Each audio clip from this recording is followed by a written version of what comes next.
Se llama Generación del 80 a un grupo de dirigentes políticos que alrededor de 1880 terminó de organizar el país y dio inicio a un período marcado por la gran importancia del modelo económico agroexportador y por un sistema político que concentró el poder en ese mismo grupo a través de la baja participación y del fraude electoral.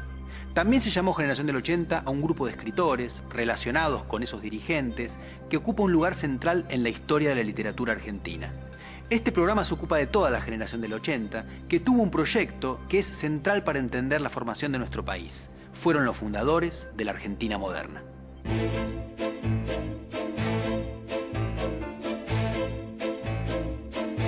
...1880 es una fecha clave en la historia argentina porque varios procesos históricos que habían comenzado en 1810 concluyeron ese año. El cambio fue protagonizado por la llamada Generación del 80, bajo el liderazgo del tucumano Julio Argentino Roca, quien había acumulado un notorio prestigio en 1879 al comandar la expedición que derrotó y masacró a los indígenas que todavía mantenían su independencia política en La Pampa y la Patagonia, incorporando esas regiones a la República Argentina. El plan de la Generación del 80 era conseguir el progreso y el orden e inscribir a la Argentina en la ruta de los países modernos. Al mismo tiempo, inventó una tradición nacional que dejaba traslucir algunos valores marcadamente conservadores para pensar las relaciones sociales. Con la Generación del 80 se consolidó el modelo agroexportador, la inserción de Argentina en el mercado mundial y el apogeo de la clase terrateniente. Un mal gobierno pasa, y si viene otro malo enseguida pasa también. Pero las revoluciones son como el incendio. Abrazan la heredad, devoran la simiente y agotan la savia por muchas generaciones, cuando no esterilizan el suelo por siglos.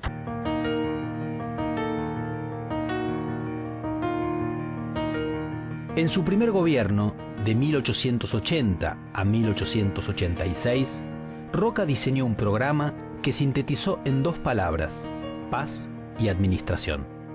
Para lograr ambos propósitos, confiaba en el crecimiento de la economía.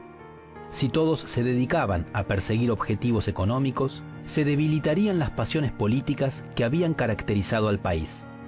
En ese esquema, todo el papel que le cabía a la política era el de administrar el libre desenvolvimiento de las personas, que impulsando sus intereses privados, contribuirían al bienestar común. Este discurso antipolítico no se traducía a la realidad. Los hombres del 80 implementaron una serie de medidas importantes que excedían la mera administración. Por un lado, el anterior presidente Avellaneda, presionado por los roquistas, había declarado a Buenos Aires como capital federal de la República, debilitando así a la provincia más poderosa al separar a la ciudad-puerto del resto del territorio y asegurando la federalización de los ingresos aduaneros. Con Roca se unificó por primera vez la moneda, se consolidó el Ejército Nacional y dejó de convocarse a las milicias provinciales, se sancionó la Ley de Territorios Nacionales, que ponía bajo el control del Poder Ejecutivo las tierras del sur, capturadas en 1879, así como las de la región del Chaco, ocupada por el ejército en 1884. Todas estas medidas fortalecieron al Estado Nacional. La disposición más discutida fue la Ley 1420 de Educación Común, cuya sanción instituyó la enseñanza gratuita, obligatoria y laica para todos los habitantes de 6 a 14 años. Fue una medida de carácter progresista en el seno de un gobierno conservador. Los sectores católicos se opusieron firmemente porque esa decisión, junto con la ley de registro civil sancionada en la misma época, le quitaba a la Iglesia el control de ámbitos fundamentales de la vida social. No hay moneda única sino donde hay una nación, ni una nación sino donde hay una sola autoridad, una sola ley, un solo soberano.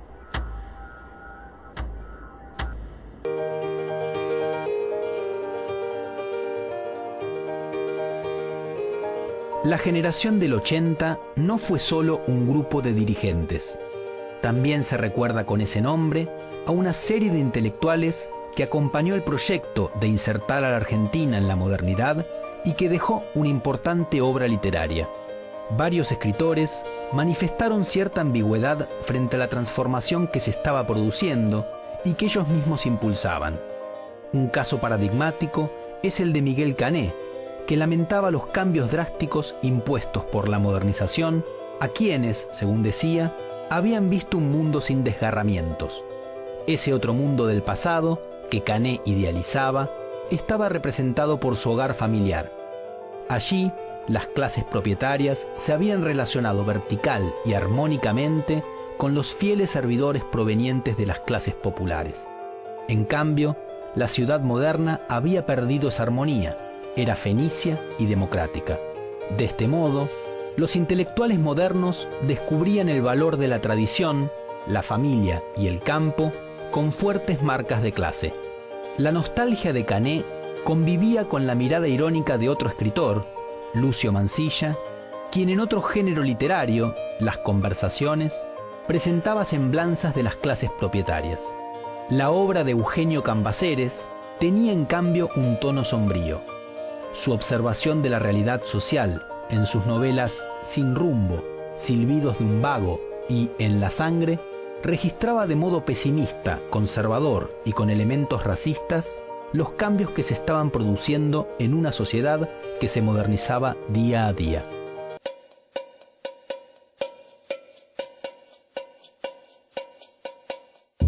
El proyecto del 80 parecía avanzar con paso rápido y seguro. Hacia 1889, el gobierno del sucesor de Roca, Miguel Juárez Celman, parecía estar consolidado. Tenía amplia mayoría en ambas cámaras y contaba con el apoyo de los gobernadores.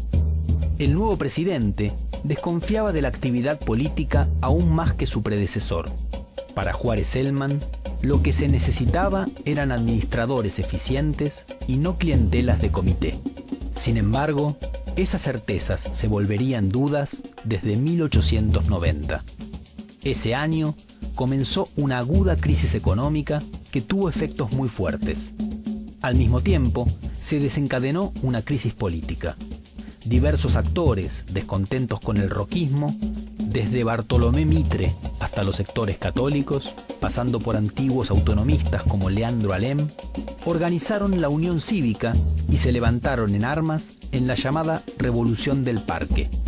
Fueron vencidos, pero la situación obligó a Juárez Celman a renunciar. La quietud política fue vertiginosamente reemplazada por el entusiasmo público. Algunas ideas centrales del roquismo, como identificar a la política con el gerenciamiento, también entraron en crisis. Los autores de la Revolución del Parque realzaron el valor de la vida política y del activismo cívico y criticaron la afirmación de que el progreso económico implicaría el progreso moral de toda la nación. Hay una crisis económica muy fuerte que genera también problemas, insatisfacción a la población y que además abre la puerta a la crítica al gobierno, no solo desde el punto de vista económico, desde el punto de vista de la concentración del poder político, sino también una crítica de tipo moral, porque empieza a haber, es una etapa de mucha especulación financiera, es una etapa en la cual se juega mucho el tema de la bolsa, de la diferencia del precio del oro y de los pesos, la gente, hay una especie de ruleta con el tema de la plata, hay quiebras, hay una especie de sensación vertiginosa de un materialismo que nos está llevando a la perdición, y esto genera una especie de crítica moral. ¿Por parte de quién? Por parte de los intelectuales del momento, por parte de la propia dirigencia política del gobierno que está en desacuerdo con Juárez Celman, y por parte sobre todo de estos grupos que habían quedado marginados en el 80, a los cuales se suman jóvenes políticos, aquellos que en el 80 eran jóvenes muy chiquitos, pero que ahí ya en el 90 aspiraban a tener algo que decir, porteños, ¿no?, de Buenos Aires, aspiraban a decir algo en la vida política y se veían impedido su acción por la política cerrada del gobierno. Ese es el clima en el cual se da la revolución. Una revolución que no reclama tanto la participación de las masas en la política, como se interpretó en el pasado, sino más bien lo que se llamaba en esa época la libertad de sufragio, garantizar la posibilidad de la competencia política.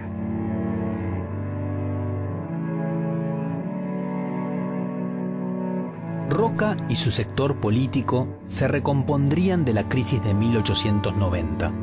Su figura seguiría marcando la agenda política del país y volvería a ser presidente entre 1898 y 1904. Sin embargo, la marca del 90 sería recogida por un grupo político que iba a tener larga vida, los radicales. Su partido mantendría una idea que dominó a la Revolución del Parque: la importancia de la política y el activismo cívico para el progreso de la nación. Entre 1880 y 1890 concluyó el proceso de formación de un Estado nacional y se consolidó una economía capitalista. Viejos problemas se cerraron, pero se abrieron otros nuevos.